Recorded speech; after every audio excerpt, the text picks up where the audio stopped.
எனக்கு த்ரோட் ஒரு மாதிரி கரகரப்பா இருக்கு, என்ன செய்யலாம்னு யோசிக்கும் பொழுது பலரும் எனக்கு கொடுத்த அட்வைஸ் என்னன்னா, தேன் சாப்பிடுங்க, இன்னும் சிலர் தேன்ல பெப்பரை குழைச்சு சாப்பிடுங்க, தேன்ல இஞ்சிய சாறு பண்ணி அதை பூச்சி சாப்பிடுங்க, த்ரோட்டுக்கு ஒரு நல்ல ஹீலிங் கொடுக்கக்கூடிய ப்ராப்பர்ட்டிஸ் தேன்ல இருக்கு அப்படின்னாங்க. ஒரு இடத்துல நான் வாசிச்சேன், 1000 வருஷங்களுக்கு முன்னால ஆப்பிரிக்கால சருமத்துல வெடிப்புகள் அல்லது காயங்கள் ஏற்படும் பொழுது தேனை தடவி விடுவாங்களா. ஏன்னா தேன்ல குணமாக்கும் ப்ராப்பர்ட்டிஸ் இருக்குது. தேன் சுவையானது மட்டும் அல்ல, சத்தானதும் கூட, நல்ல ஸ்ட்ரென்த் கொடுக்கக்கூடிய ஒன்று. தாவீது ராஜா, கிங் டேவிட், அவர் என்ன சொல்றாருன்னா, உமது வார்த்தை தேனிலும் மதுரமானது. He says the word of God is sweeter than honey.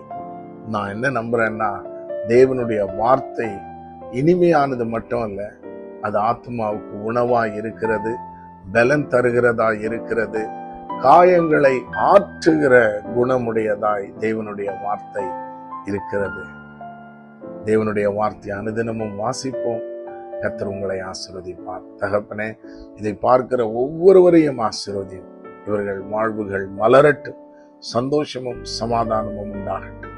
இயேசுவின் நாமத்தில் பிதாவே, ஆமென். God bless.